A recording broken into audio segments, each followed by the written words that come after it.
M Visvesvaraya की जयंती मनाने और विज्ञान व प्रौद्योगिकी के क्षेत्र में उनके द्वारा किए गए योगदान को बताने के लिए हर साल 15 सितंबर को पूरे भारत में इंजीनियर्स डे मनाया जाता है। भारत के अलावा 15 सितंबर को श्रीलंका और तंजानिया में भी इंजीनियर्स डे मनाया जाता है। इंजीनियर्स डे सर विश्वेश्वरैया को श्रद्धांजलि अर्पित करने के अलावा राष्ट्र निर्माण में इंजीनियरों के योगदान को सलाम करने का दिन है। इंजीनियर्स डे टेक्नोलॉजी को आगे बढ़ाने, जीवन को और बेहतर और सुगम बनाने और आर्थिक विकास को रफ्तार देने में इंजीनियर प्रोफेशनल्स की महत्वपूर्ण भूमिका को याद दिलाता है। इंजीनियरों ने हमेशा हमारे जीवन की मुश्किलों को आसान किया है, अकल्पनीय को कल्पनीय बनाया है। भारत रत्न से सम्मानित एम विश्वेश्वरैया का जन्म 15 सितंबर 1861 को कर्नाटक में मैसूर के कोलार जिले स्थित बक्काबल्लापुर तालुक में एक तेलुगु परिवार में हुआ था। लोग उन्हें विश्वा कहकर बुलाते थे। विश्वेश्वरैया के पिता का नाम श्रीनिवास शास्त्री था, जो संस्कृत के विद्वान और आयुर्वेद के डॉक्टर थे। वे 12 साल के थे जब उनके पिता का निधन हो गया था। विश्वेश्वरैया को बचपन से ही साइंस के प्रति गहरी रुचि थी। 1883 में पुणे के साइंस कॉलेज से सिविल इंजीनियरिंग की डिग्री हासिल करने के बाद विश्वेश्वरैया को तत्काल ही सहायक इंजीनियर पद पर नौकरी मिल गई थी। 1909 में उन्हें मैसूर के दीवान ने उन्हें राज्य के चीफ इंजीनियर का पद ऑफर किया, जो उन्होंने स्वीकार कर लिया। विश्वा जी के शानदार काम को देखते हुए मैसूर के राजा ने उन्हें मैसूर का दीवान नियुक्त कर दिया था।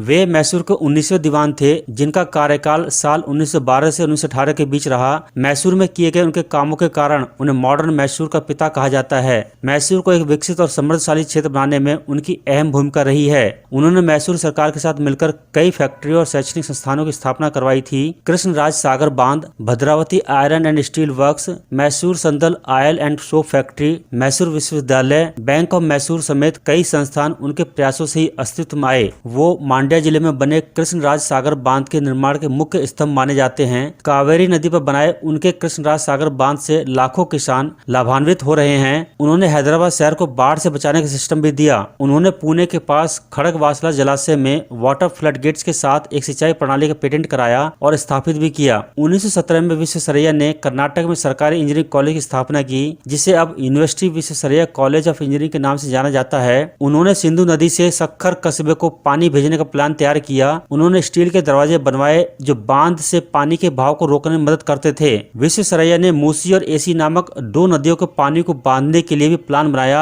आज भी उनके मशवरे पर बने वाटर सप्लाई सिस्टम इस्तेमाल होते हैं। आज देश के सिविल इंजीनियर्स उनसे प्रेरणा लेते हैं। 1955 में उन्हें भारत रत्न पुरस्कार मिला। किंग जॉर्ज पंचम ने उन्हें ब्रिटिश इंडियन एम्पायर के नाइट कमांडर के सम्मान से भी नवाजा था। सर विश्वेश्वरैया को कर्नाटक का भागीरथ भी कहा जाता है। 1962 में 102 साल की उम्र में सर विश्वेश्वरैया का निधन हुआ। इंजीनियर्स डे के मौके पर इंजीनियरिंग कॉलेजों में स्टूडेंट्स को उनकी उपलब्धियों पर अवार्ड दिए जाते हैं। राष्ट्रीय इंजीनियर दिवस का अवसर देश में इंजीनियरों की तरफ से किए गए प्रयासों को स्वीकार करने के रूप में मनाया जाता है। इंजीनियरों को कठिन पढ़ाई से लेकर नौकरी के दौरान कई परेशानियों को झेलना पड़ता है। बिना इंजीनियर्स के किसी भी देश का ढांचागत विकास असंभव है, क्योंकि इंजीनियर्स के अथक प्रयासों और महान दिमाग से ही हम नई तकनीकी का प्रयोग करने में सक्षम हैं।